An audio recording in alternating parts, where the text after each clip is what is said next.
Quais são as principais dicas para que setores obrigados a prevenir e combater os crimes de lavagem de dinheiro e de financiamento do terrorismo possam identificar movimentações com indícios de financiamento do terrorismo, tendo por base o que prevê o inciso 10 da Carta Circular 3542 de 2012 do Bacen? Eu gosto de tocar sempre essa questão, a gente fala muito das atividades terroristas e dos atos terroristas, mas a gente às vezes esquece o que está por trás do ponto de vista do financiamento. Eu acho que quando essa norma foi editada, exatamente é você tentar desmantelar uma organização terrorista pela questão financeira. Então é você dotar o sistema de medidas de identificação, especialmente de identificação de quem está realizando operações, para, de alguma forma, por suas características, e às vezes os valores até podem ser reduzidos, mas por suas características e formas de realização, você pode configurar, gerar um sinal de alerta para suspeitar de que aquilo possa estar ligado ao financiamento do terrorismo. Eu acho que o que a norma quis dizer nesse caso exatamente é você trazer instrumentos para permitir que as instituições financeiras ou quem quer que lide com um potencial terrorista consigam identificar na operação que ele realiza as suas características, por exemplo, a remessa para o exterior, para que localidade, aquele país é identificado em alguma lista de algum organismo internacional como um país de risco. Então, é você dotar o seu sistema financeiro para se prevenir para identificar pessoas por suas operações, se aquelas operações configuram alguma atividade que poderia estar vinculada a financiar futuramente atos terroristas. Eu acho importante porque essa não é uma preocupação normal das instituições brasileiras como um todo, mas eu acho que é algo que vai começar a crescer e entender que existem alguns indicadores que são específicos, um pouco diferentes da lavagem de dinheiro tradicional. A gente voltou alguns importantes. Então, pergunta assim que eu vou direcionar ao senhor, professor. Na sua opinião, as ações de prevenção e combate ao terrorismo e seu financiamento têm sido eficazes no Brasil? O que pode ser melhorado, na sua opinião? Essa é uma pergunta, na verdade, muito difícil de responder. Porque, primeiro, tem a própria questão legal, que não existia sequer a tipificação do crime do financiamento. Então, é difícil de responder se a lei é questão de eficácia, se tem sido cumprida ou não. Até porque, antes de 2016, vários dos casos relacionados ao terrorismo foram enquadrados em outras leis exatamente pela inexistência. Então, por exemplo, a famosa Operação Panorama da Polícia Federal. As pessoas foram enquadradas em evasão de divisas, falsificação de documentos, etc. Outros crimes que não relacionados. E, da mesma maneira, não havia uma preocupação em identificar crimes comuns com o terrorismo.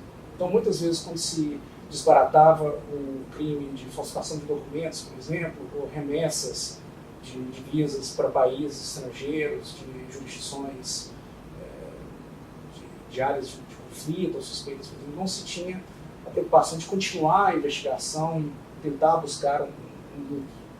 Então é difícil de responder essa pergunta retroativamente.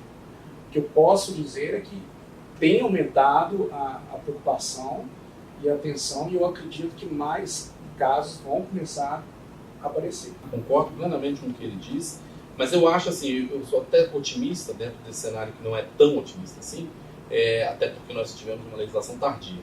Mas eu acho que nós já tivemos uma mudança de comportamento simplesmente pelo fato de trazer o tema para a discussão e materializado numa lei. Eu acho que isso aí já é um primeiro ganho. O segundo ganho, e aí pela circunstância que o Brasil viveu nos anos recentes, especialmente grandes eventos internacionais. Então nós tivemos aí a Jornada da Juventude, em que teve presente o Papa Francisco em 2013, tivemos a Copa das Confederações em 2015, tivemos a Copa do Mundo em 2014, tivemos os Jogos Olímpicos do Rio de Janeiro em 2016. Todos esses foram grandes eventos internacionais e altamente propícios a atos terroristas. Isso a história já demonstra. Por exemplo, as Olimpíadas de Munique em 72, houve um ato terrorista, exatamente usando como palco a cidade de Munique, os Jogos Olímpicos de Munique, para uma causa terrorista. Então, eu acho que nesse caso, as autoridades, especialmente as autoridades de inteligência e autoridades de repressão ao crime, policiais, se prepararam em grandes grupos, forças-tarefas, para prevenir possíveis atos terroristas que pudessem ser cometidos durante esses eventos internacionais de grande proporção. E talvez um último ganho, aí sim já foi a aplicação pura da Lei 13.260, que foi a Operação Hashtag. Mas nesse caso não se tratava nem de atos terroristas executados, nem de financiamento terrorismo, mas sim de atos preparatórios.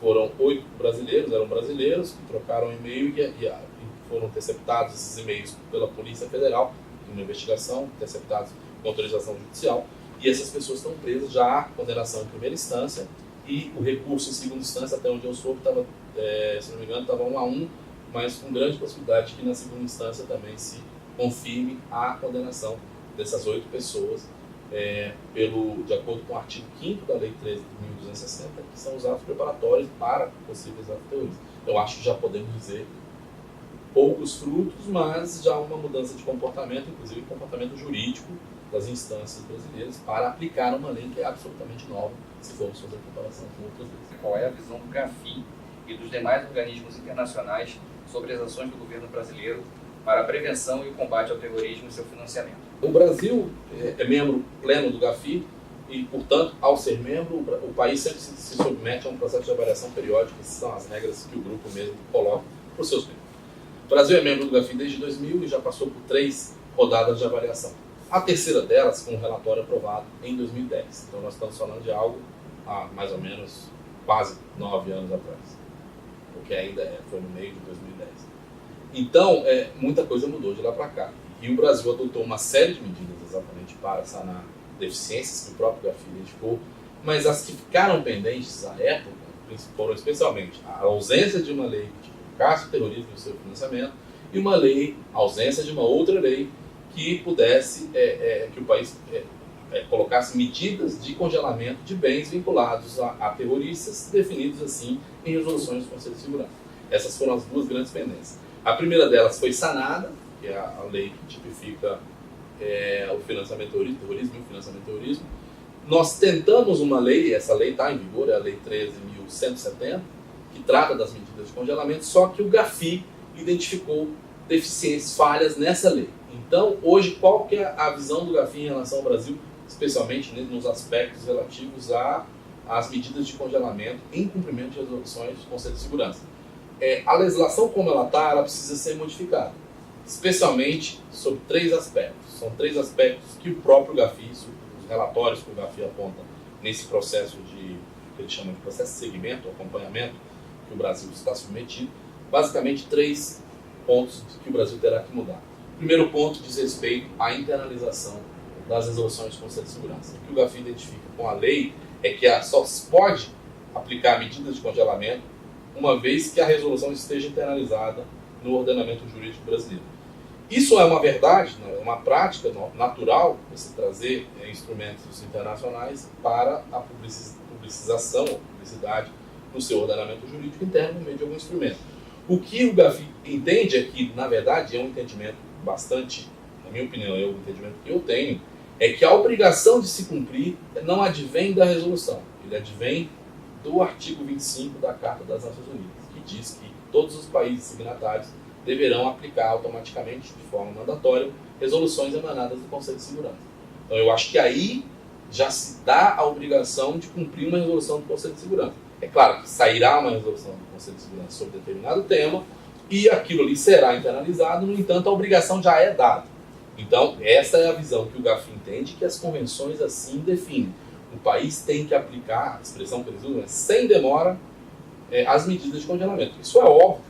Se você tem o dinheiro, que é algo tão intangível e que pode transitar rapidamente de um lugar para o outro, se você demora muito tempo a implementar uma medida de congelamento, certamente o terrorista, o potencial terrorista, irá evadir com aquele dinheiro da sua jurisdição. Então, há que ser medidas muito rápidas em relação ao congelamento. E o GAFI identificou isso como uma deficiência nessa lei, como ela está. O segundo ponto é em relação ao atendimento a pedidos de terceiros países. Quer dizer, fica muito claro que o Brasil cumpre as resoluções do Conselho de Segurança como cumpre qualquer coisa nas Nações Unidas. No entanto, a lei não é muito clara e não é muito ampla do ponto de vista de que o Brasil atenda um pedido feito por um terceiro país. Então, um terceiro país que tenha uma lista de terroristas ou de potenciais terroristas e que ele precisa do apoio da comunidade internacional e do Brasil também, faça um pedido ao Brasil para que o Brasil congele esses bens, a nossa lei, da forma como ela está colocada, nós teremos dificuldade ou há limitação para que o Brasil cumpra um comando ou um pedido de assistência feito por um outro país. E esse pedido de assistência por um outro país está também amparado numa resolução do Conselho de Segurança, que é a 1373. É a mais importante de todas essas. Então essa é a segunda deficiência. E a terceira delas é com relação ao país ter a possibilidade, ninguém está falando que nós vamos sair criando lista, mas é o país ter a possibilidade legal, prevista em lei, de criar as suas listas nacionais. É claro que essas listas nacionais deverão estar amparadas ou respaldadas por fatos e provas contundentes e robustas para se justificar a inclusão de um nome de uma pessoa ou uma entidade dentro de uma lista de terroristas, uma lista nacional. Então essa terceira, que eu diria terceira deficiência que o GAFI identificou. Então, o que o GAFI tem colocado ao Brasil é que o Brasil precisa, para ser um membro do GAFI, um grupo tão seleto, precisa endereçar, precisa resolver essas 3 deficiências o quanto antes. Isso já nós estamos falando de quase 9 anos, então o Brasil já está muito atrasado para cumprir com essas orientações. Então eu acho que temos que tomar providências no sentido de revisar, e eu estou dizendo mesmo revisar a lei. É um projeto de lei que revise o quanto antes essas deficiências apontadas pelo GAFI.